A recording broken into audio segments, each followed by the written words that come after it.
లకే కరెంట్ ఇస్తాం.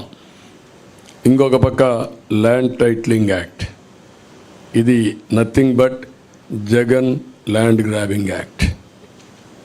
అతను ల్యాండ్ గ్రాబ్ చేయాలనుకుంటున్నాడు, అందుకే ఇలాంటి నల్ల చట్టాలు తీసుకొస్తున్నాడు. దీని పేరే జగన్ ల్యాండ్ గ్రాబింగ్ యాక్ట్.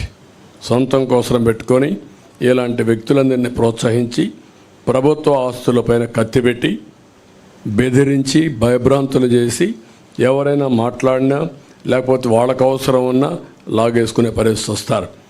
ఇప్పటికే ఈ రాష్ట్రంలో 40 ఏళ్ళు 50 ఏళ్ళు సంపాదించిన ఆస్తులు మెడ మీద కత్తిపెట్టి రాయించేసుకున్నారు. అది ఒక పోర్టు కావచ్చు, లేకపోతే ఇంకొక పక్క ఒక భూమి కావచ్చు, ఒక ఇండస్ట్రీ కావచ్చు, లేకపోతే ఒక క్వారీ కావచ్చు, ఒక మైనింగ్ కావచ్చు, ఏదైనా సరే మీరు చూస్తే మొత్తం రాగించుకున్నారు. ఎందుకు పోర్ట్లు చేతులు మారాయని అడుగుతున్నా, ఎందుకు సెజ్లు చేతులు మారాయని అడుగుతున్నా, ఎందుకు స్టూడియోస్ చేతులు మారాయని అడుగుతున్నా, ఎందుకు ఆస్తులు బలవంతంగా చేతులు మారాయని అడుగుతున్నా. There is no answer. ప్రతి ఒక్కరూ ఏ స్థాయికి వచ్చారంటే మా ప్రాణాలుంటే చాలు, మేము బ్రతికితే చాలు, ప్రాణాలుంటే వేరే ప్రాంతాలకు పోయి 10 రూపాయలు సంపాదించుకుంటాం, ఇక్కడుండి మేము ప్రాణాలు పోగొట్టుకోలేమనే ఉద్దేశంతో సరెండర్ చేసేసారు. 30 ఏళ్ళు 40 ఏళ్ళు సంపాదించిన ఆస్తులవి. అలాంటి దుర్మార్గమైన కార్యక్రమాలు జరిగాయి. అవన్నీ కూడా నేను ఎగ్జాంపుల్ చెప్పమంటే అన్నీ చెప్పడానికి సిద్ధంగా ఉన్నా. రేపు గవర్నమెంట్ వస్తానే ఒకటి కాదు ఎందుకు మారాయో నేను అడుగుతున్నా. కాకినాడ సెజ్ ఎందుకు మారింది, కాకినాడ పోర్ట్ ఏంటి, గంగవరం పోర్ట్ అన్నీ ఒకటి కాదు. మైనింగ్ ఈరోజు సిలికాన్ మైనింగ్ మన గూడూరు దగ్గర ఉన్నాయి. ఒక్క ఓనర్ ఉన్నాడు, ఒరిజినల్ ఓనర్. దాంట్లో రాష్ట్రంలో క్వారీస్ ఉన్నాయి, కనీసం చిన్న చిన్న క్వారీస్ కూడా మొత్తం లాగేశారు. ఒక్క క్వారీ ఎవరి దగ్గర లేదు. గ్రనైట్, గెలాక్సీ గ్రనైట్ ఎందుకు చేతులు మారాయి, ఎవడు తీసుకున్నాడు? ఎవరైనా బరి తెగించి నువ్వు చంపేసినా పర్వాలేదు అని అడ్డం తిరిగిన వాళ్ళు క్యాన్సిల్ చేసి హెవీ ఫైన్స్ వేసి ఆపరేట్ చేయకుండా చేసి సమయం వచ్చినప్పుడు చూసుకుంటారు గమ్మునుండే పరిస్థితికి వచ్చారు. ఈరోజు మీరు చూశారు శాండ్ విషయంలో సుప్రీంకోర్టు మేము ఎన్ని ఆదేశాలు ఇచ్చినా మీరు యాక్షన్ చేయడం లేదు కాబట్టి ఇమ్మీడియట్ పండి, ఎక్కడ కూడా ఇసుక తవ్వడానికి వీలు లేదు, ఇమ్మీడియట్గా మాకు కౌంటర్ ఫైల్ చేయమని గవర్నమెంట్కి ఇక్కడ డిపార్ట్మెంట్కి ఆదేశాలు ఇచ్చే పరిస్థితి వచ్చింది. ఎన్నిసార్లు కామెంట్ చేశారు హైకోర్టు, ఎన్నిసార్లు కామెంట్ చేశారు సుప్రీంకోర్టు, ఎన్జిటి ఎంత స్పష్టమైన ఆదేశాలు ఇచ్చింది. అంటే కోర్టులు అంటే లెక్కలేదు, రెగ్యులేటరీ ఏజెన్సీస్ అంటే లెక్కలేదు, ఇష్టానుసారంగా చేసే పరిస్థితికి వచ్చారు. అందుకే మేము వస్తానే జగన్ ల్యాండ్ గ్రాబింగ్ యాక్ట్ని రద్దు చేస్తాం. ఇది ఆయన కోసం పెట్టుకున్న ల్యాండ్ గ్రాబింగ్ యాక్ట్. ఇది నిన్న అడిగారు భాస్కర్ రెడ్డి అనే వ్యక్తి పులివెందల్లో జగన్మోహన్ రెడ్డి సతీమణిని అడిగారు. ఏమడిగారు? మా నాన్న మా తాత ఇచ్చిన భూమి పైన మీ ఫోటో ఎందుకు పెట్టుకున్నారు, మీ ఆయన ఫోటో ఎందుకు పెట్టుకున్నారు అడిగారు. రాజముద్ర పడవలసింది ఎక్కడ? ఇలాంటి ఫోటో వేస్తే ఎవరు సహిస్తారని అడుగుతున్నా. What is the answer? నువ్వు అంటున్నావు కదా నన్ను మెచ్చారని, సమాధానం చెప్పు. నువ్వు ఇచ్చావా ఈ ఆస్తి? మీ తాత ఇచ్చాడు ఈ ఆస్తి? నీ సాక్షి పేపర్ నుంచి సంపాదించి ఇచ్చారా? మీ భారతీయ సిమెంట్ నుంచి ఒక బస్తా ఉచితంగా ఇచ్చావా? కాబట్టి ఇవన్నీ కూడా మనం గుర్తుపెట్టుకోవాల్సింది.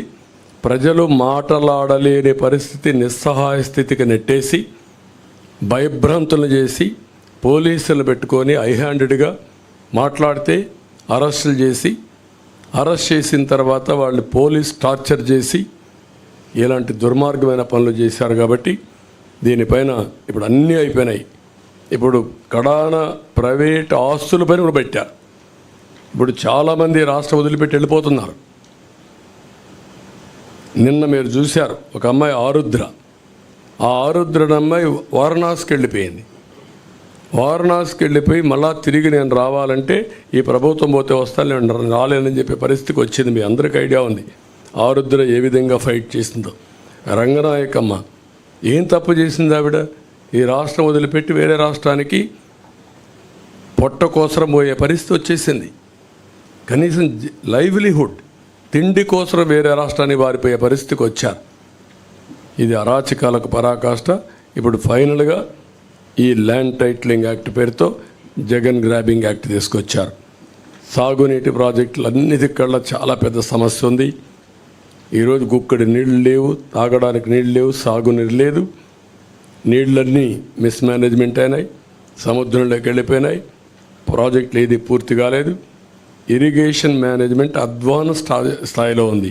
కాలువలు దవ్వలేదు, పంట కాలువలు లేవు, డ్రైనేజెస్ లేవు, వాటర్ మేనేజ్మెంట్ లేవు, రిజర్వాయర్లు కొట్టుకోబోతున్నాయి. ఇంతవరకు మీరు చూస్తే అన్నమయ్య ప్రాజెక్ట్ కొట్టుకొని పోతే ఏం చేస్తారో చెప్పలేని నిస్సహాయ స్థితి. గుండ్లకమ్మ ప్రాజెక్టు గేట్స్ 3 సార్లు కొట్టుకోబోయే పరిస్థితి, పులిచింతల గేట్స్ కొట్టుకోబోయే పరిస్థితి. What is the reason? కనీసం మెయింటెనెన్స్ లేదు. ఇలాంటివన్నీ ఉన్నాయి. అన్ని ఇరిగేషన్ ప్రాజెక్ట్స్ పూర్తి చేస్తాం. పోలవరం గోదావరిమయం అయిపోయింది, పోలవరం పూర్తి చేస్తాం, నదుల అనుసంధానం చేస్తాం. అక్కడి నుంచి ఆల్ ప్రాజెక్ట్స్ ప్రాధాన్యత ఇచ్చి ముందుకు తీసుకెళ్తాం. అదే మరి కార్మికులకు రవాణా రంగం, ఇందులో కూడా మీరు చూస్తే ఆల్ డ్రైవర్స్ వాళ్ళని ఓనర్ చేసే విధంగా 4 లక్షల రూపాయల వరకు సబ్సిడీ ఇచ్చి 5% వడ్డీతో వాళ్ళకు రుణాలు ఇప్పించే బాధ్యత తీసుకుంటాం. అదే మరిగా డ్రైవర్ సాధికార సంస్థ పెట్టి వాళ్ళకు ప్రమాద బీమా, హెల్త్ ఇన్సూరెన్స్, విద్యా రుణాలు వంటివి సంక్షేమ కార్యక్రమాలు అమలు చేస్తాం. బ్యాడ్జీ కలిగిన ప్రతి ఆటో డ్రైవర్కి, ట్యాక్సీ డ్రైవర్కి, ఇవే లైసెన్స్ కలిగిన ప్రతి లారీ టిప్పర్ డ్రైవర్కి 15,000 రూపాయలు సంవత్సరానికి ఆర్థిక సహాయం చేస్తాం ఆల్ డ్రైవర్స్కి. జీవో నెంబర్ 21 ఇది ఫైన్లు భారం తగ్గించిన రద్దు చేసి మళ్ళీ ఫ్రెష్గా తీసుకొస్తాం. గ్రీన్ ట్యాక్స్ కూడా తగ్గిస్తాం. అసంఘటిత రంగ కార్మికుల కోసం చంద్రన్న బీమా మళ్ళా తీసుకొస్తాం. భవన నిర్మాణ బోర్డు పునరుద్ధరిస్తాం. ముఠా కార్మికుల సంక్షేమానికి ప్రత్యేకమైన బోర్డు కూడా తీసుకొస్తాం. మళ్ళీ ఇన్సూరెన్స్ చంద్రన్న బీమా పథకాన్ని తీసుకొచ్చి సహజ మరణానికి 5 లక్షలు